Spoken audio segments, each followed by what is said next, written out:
আজকে আমার গ্রামের চাচাতো বোন আমার জন্য এক বস্তা আম পাঠাইছে আর আম আনতে গিয়ে একদম বৃষ্টিতে ভিজে গেছি। সাথে এই পিচ্চি কুলসুমকে ওর বার্থডেতে কি গিফট দিয়েছিলাম সেটা আজকে দেখাবো। তো যাই হোক, তোমরা ফুল ভিডিওটা দেখতে থাকো। তো আমার গ্রামের চাচাতো বোন আমার জন্য আম পাঠাইছে কুরিয়ার করে, আর এইদিকে ডেলিভারি ম্যান আমাকে ফোন দিতেছে, বারবার বলতেছে সে আমার বাসার সামনে, কিন্তু আমি গিয়ে দেখি যে তার আসার কোনো নামই নাই। তারপরে তখন আবার জোরে বৃষ্টি আসছে, তারপর আমরা দুইজন আবার বৃষ্টিতে ভিজছি।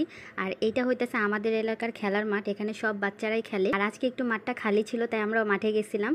তো যাই হোক, এরপরে দেখো আমাদের এক বস্তা আম চলে এসেছে। এগুলা হইতেছে হাড়ি ভাঙা আম, একদম গাছ থেকে পেরে আমার জন্য পাঠাই দিছে। থ্যাংক ইউ বোনু আমার জন্য এত সুন্দর সুন্দর আম পাঠানোর জন্য। আমগুলো যেমন দেখতে সুন্দর, এগুলো তেমন মিষ্টি আর খাইতে অনেক বেশি মজা। শহরের আমে অনেক রকমের মেডিসিন দেওয়া থাকে, কিন্তু এগুলার মধ্যে কোনো মেডিসিন দেওয়া নেই। এগুলো একদম গাছ থেকে পেরে তারপর আমার জন্য পাঠাই দিছে। দেখো কয়েকটা আম কেটে দেখাই দিলাম, এগুলোর ভেতরটা কত সুন্দর আর এগুলো খাইতে অনেক মিষ্টি। তো আমি কয়েকটা আম কাটছি, সবগুলা পাকা ছিল না।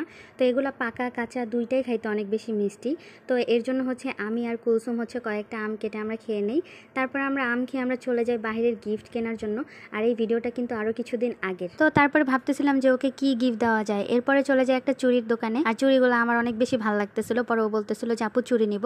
তারপর ওরে হচ্ছে আমি এখান থেকে এক হাতের চুড়ি কিনে দিই, যেটা ও বার্থডেতে পরছিল অলরেডি, তোমরা হয়তো বা দেখছো। তো এরপরে হইতেছে এই চুড়িগুলোর প্রাইসও সেরকম ছিল, 600-400 করে চাইতেছিল এক হাতের। তারপর আমি অনেক দামাদামি করে 200 টাকা দিয়ে নিচ্ছি ওর জন্য। তারপর ভাবলাম ও যেহেতু কসমেটিক পছন্দ করে তাই কসমেটিকের দোকানে গেছিলাম। আর ওর যেহেতু নাক কান কোনোটাই ফুরানো নাই যে ওকে ওইরকম কোনো কিছু গিফট করব, তারপরে ভাবলাম যে ওকে এমন কিছু গিফট করি যেটা ওর পছন্দ হবে আর ও পছন্দ করে। তারপরে এখান থেকে ওর জন্য আমি একটা গিফট কিনে নেই। আর ও কিন্তু জানে ওর জন্য আমি কি গিফট কিনছি। ও শুধু জানে যে ওর জন্য এই গিফটটা কিনছি, কিন্তু গিফটটা কিরকম দেখতে এটা কিন্তু দেখেনি। আমি দোকান থেকে কেনার পরে কিন্তু ওখান থেকে প্যাকেট করে তারপর আমি বাসায় নিয়ে আসছি, আর এখন তোমাদের সামনেও খুলতেছে। আর তোমরা যদি গেস করতে পারো যে ওর জন্য আমি কি কিনে আনছি, তাহলে কিন্তু এখনই আগে ভাগে কমেন্ট করে জানাইতে পারো।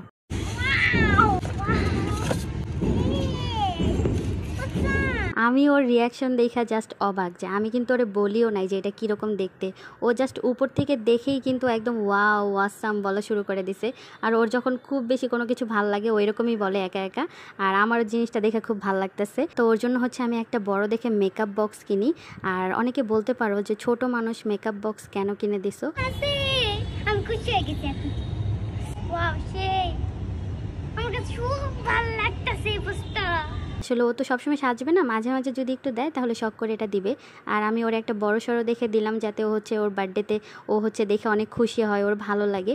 এর জন্য আমি হচ্ছে এই গিফটটা দেই, আর যেটা পেয়ে কিন্তু ও অনেক খুশি হয়েছে। আর এই মেকআপ বক্সে কিন্তু লিপস্টিক থেকে শুরু করে আইলাইনার মাস্কারা সবকিছু আছে, তাই এটার দামটাও সেরকম নিছে। তাই ও এখন এখান থেকে একটা লিপস্টিক দিয়ে দেখতেছে ওরে কেমন লাগতেছে।